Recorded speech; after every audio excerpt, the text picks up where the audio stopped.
I'm a Real Life Trucker is a podcast series presented by appsfortruckers.com. We interview professional drivers about their lives, their jobs, and various views about the industry. Interviews use first names only and no company names so that drivers can feel open about their history and views.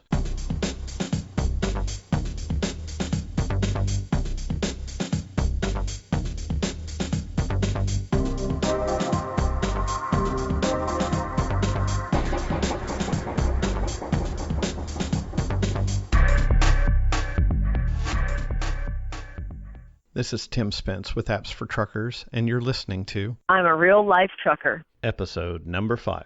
My name is Stephanie, and I'm 56 years old. I am from a small town called Carthage, Missouri, and I do long-haul trucking, all 48 states.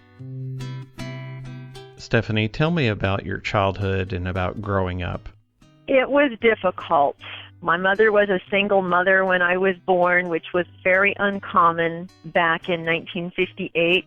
But we had the good fortune to share a small portion of a home that belonged to a larger family. So I didn't know any different. I mean, I was loved, I was accepted, I had 4 teenagers taking me everywhere. And but when my mother remarried and had 2 more children, it was a difficult marriage. You know, it was hard to make ends meet. That's what I would say. It's she did her best. She worked hard. I don't think she picked a very good man for a husband. You know, it was not very supportive. And finally they did separate when my little sister was 2. I believe that was 1972 they separated. And then she's a single mother with 3 children. And we moved back near her family, you know, for help and support. But still, there was a stigma of being poor and fatherless in a small town where the first question they always asked you was, what does your father do? Maybe girls, just your clothes coming from Goodwill, you know, it weighed on me. It weighed on me a lot. And so at a very young age, I vowed never to have children if I couldn't provide for them, and to go to work as soon as I could and help my family. And basically that's about what I've done the past 35 years. I have been able to help my family. So tell me about your first job. I was still in high school. I was a nurse's aide down at a nursing home. And that's when I realized that you could work very, very hard but not get paid much for it. And then I was a prep cook in a restaurant, you know, did everything.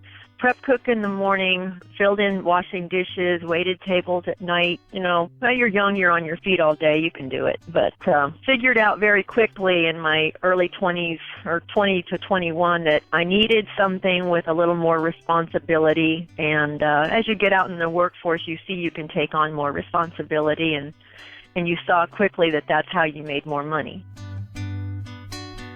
So how did you get into trucking? I married a driver. That's how we all got into trucking back in 1980. Very, very few companies or very few women, you know, thought they could drive a truck by themselves. It was practically unheard of. You certainly didn't drive a truck with a man not being your husband. But I met and married a man, and, you know, not a bad man, but, you know, didn't realize what him being away would do to me emotionally being that young, and I missed him a lot. I asked to team drive with him, to get on the truck with him. Well, actually, I asked to get on the truck with him. And he says, well, if you're going to get on the truck, you're going to learn to drive. Now, I do appreciate that, because women who ride with their husbands, which we still see some out here, bless their hearts, they've got to be bored to death. They're stuck in that truck all day. Maybe they're just reading. There's nothing to do. You can't move. I guess I'm a person in motion. I would want to be moving a little bit more. I can't ride around in a truck all day. But anyway, he did teach me to drive truck. That was back in the day when, you went and got a learner's permit. Your husband could just throw you on the truck and teach you. And I will say he knew trucking inside and out. He did. He was 10 years older than I was. I was 21. He was 31. He knew trucking inside and out. Knew a lot of good knowledge, but just wasn't very patient when he related that knowledge to you. plus the emotional attachment of being newlyweds, and it was pretty stressful. But by golly, I stuck it out. I stuck it out and I stayed with it. Tell me about the first time you got behind the wheel. Oh, I didn't even have a learner's permit. I rode with him to deliver somewhere in Texas. And this is when we were living in Colorado. And he says, well, we're on some pretty rural interstate here in Texas. And he goes, I'm getting pretty tired. I want to take a nap. And I'm just going to sit over here in the passenger seat and nap real quick. And you just have to drive straight ahead. And I'm like, really? He goes, yeah. So he just went to sleep.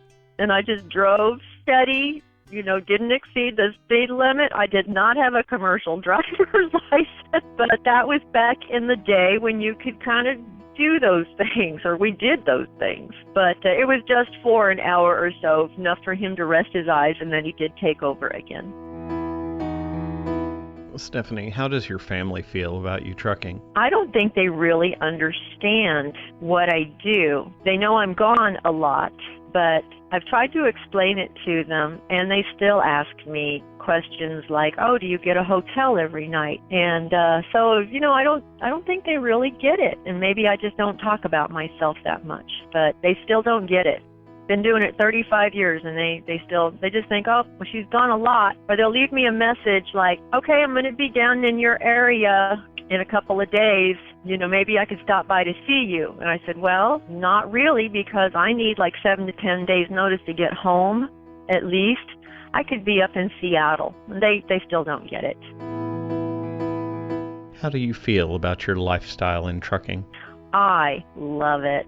I love it. I love being in control of my vehicle. I've driven by myself now since my first husband and I separated in 1995. He did teach me how to drive well. We did drive team for 15 years, and I thought when we separated and divorced, I thought, man, I really have a pretty good career here.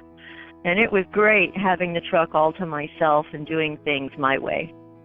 So I love my lifestyle out here. I feel I live a very luxurious life. When I set a truck up, of course, when you are issued a truck, you get like a blank slate. As I explained it to some children yesterday, it's like moving into a new house. There's really nothing there. You have to put your carpets on the floor, your rugs, and you have to put your sheets on the bed, and you have to put your amenities in there. And every driver has that opportunity to set their truck up of how they want to live. And if I want to live luxuriously, that's how I set it up. So where are your favorite places to go? Well, the entire country is beautiful, and it does change, with the seasons. And it's hard to pick one place. I mean, any place that has, low traffic, even though, driving out to San Francisco, it's going to be a high traffic area, but it's beautiful. It's just absolutely beautiful. I stay out for 4 to 5 weeks, so nothing can beat the load that you get that'll take you home for some time off. Nothing can beat that. You're just so happy to come home, and we've made our home so welcoming. I would say coming home is probably the favorite. I want to see my friends. I want to socialize. I want to work in my garden. I want to have people over. I want to cook. The load home is the best load ever. So you kind of touched on it a little bit. So what do you like to do outside of trucking? Oh, I'm a wacko cat person. So there you go. I like keeping a nice home. I like doing my gardening. I like cooking. Instead of a little fuzzy companion that's a dog, I have a fuzzy companion that's a cat. And my current husband, whom we've been married since 2006, he's right out there on the Wacko Branch with me. So he has a big old fat tomcat that rides with him too. So, but when we come home, we try to take our time off together. We do not run team. We run separate trucks, and we take our time off together. We like socializing with our friends. We like just having meals at home. He likes things that make loud noises like motorcycles and four-wheelers. That's not quite my cup of tea, but I'll go riding with him sometimes, and then in turn he'll go flea marketing with me and never says a word about all the crap I drag home. So bless his heart. So what do you do to improve yourself? Oh gosh, it's an everyday thing. It's learning techniques while I'm driving to, you're going to have traffic congestion. You're going to have people that are upset that you're in their way, and you have to find a way to let that anger go. And sometimes it's deep breathing. You can't get angry back. That just escalates it, and there's nothing we can do. They're just uneducated as to what a truck needs to do to maneuver in traffic. I know in their mind they think we're out to get them. We're just large. We're a lot heavier than you are. We need more room to maneuver. It's just the way it is that to get around, but some people won't understand that, and you just have to find ways to just let that anger flow out of you, and those are things that I look for. So what is your definition of success in trucking? Picking up and delivering freight on time and safely. That is a definition of success. So as a driver, I feel like we get that instant gratification every time we deliver a load safely, and we've made our client happy. I take that as a personal success. Moving on to the industry, how do you feel about the public's perception of truckers? In general, most people are fine. They give us room on the highway, they're patient with us in town, but, once in a while you just find that person, he may just be having a bad day, and he's angry at the whole world, and you just happen to be the largest target out there, and you just have to not react back. I've had guys come up and just yell at me, and I just say calmly to them, like, "Are you having a bad day?" And it just completely deflates them. They're expecting a confrontation back. It's kind of I feel like that's what they want, and they don't get that from me. But I think the general perception is our image is improving. I still have people ask me, "Well, don't drivers drive tired?" And I'm like, "No, our hours of service have improved. We can't drive as much as we used to, which at 56 is not a bad thing. Now we get more rest, and I would like to see the image of the tired trucker just completely disappear, but that may take a few years. But I'm doing my part and talking to individuals and explaining the hours of service and the electronic logs. And no, we're very limited as to our speed and how many hours we can drive, and we get plenty of rest. And I think it's an improvement to the industry. It just may take a little while to get all of that information out to the public. In your opinion, what is the number one problem in the industry? Take your time. The number one problem in the trucking industry, in my eyes, is parking. When we're on electronic logs, we must have parking at the end of our day, and parking is getting harder and harder to find. There's been one truck stop that has put in a system where you can reserve a space and pay for it. People don't understand that, we just can't park these rigs anywhere. So I would say the number one issue is parking, especially if you have to drive late at night. What one thing would you do to improve the industry if you could? If I were able to do one thing to improve the industry, I would like to be an image or a teacher or a speaker for women nationwide and show them that women can do this job, that they have an incredible economic opportunity out here. Trucking has always paid women exactly the same as they've paid anybody else. If you have the qualifications and you have the dedication and you have the skill, they will pay you exactly the same wage as anybody else. I think it's a great opportunity. So that's what I would like to give back to trucking someday. What about the future of the industry? I think trucking is good right now for drivers. The equipment has improved vastly. Our companies, they I think we get more benefits. Companies give us more prestige. I think overall, looking at trucking for the past 3.5 decades, it's improving. I look at the new technology that's coming down the line. What concerns me is platooning, and I don't think they really understand. They want to talk about, trucks that automatically drive themselves, but I don't think they understand the flexibility a driver has to have out here when you run 48 state and you have no dedicated run. I mean, the flexibility is incredible. It's like, well, you're set up on a load, you plan for it, their line breaks down, the load cancels. Well, there you go. Whole new plan. So the flexibility, I don't think anybody understands the flexibility. I've read things about the platooning, and if you're not the front truck, all you're looking at are trailer doors. I guess the question was put to me once is, well, can you stay alert if something happens, and can you take over driving immediately? And I said, well, not after looking at trailer doors for 4 hours. I'm going to be back in the sleeper making a sandwich, or I'm going to be watching television, or I'm going to be playing with my phone. I can't, be 4 seconds from someone's trailer doors for hours and hours and hours doing nothing and try to stay alert. So I'm a little apprehensive about that. Maybe they'll find a solution for that. I don't know. Other good technology that's come down the line is electronic logs. That is absolutely wonderful. There's no question about anything. At first, I was apprehensive of the control being taken away from me, but you should have heard the squalling I did when my Qualcomm went down and I had to go back to paper logs. It's like, what?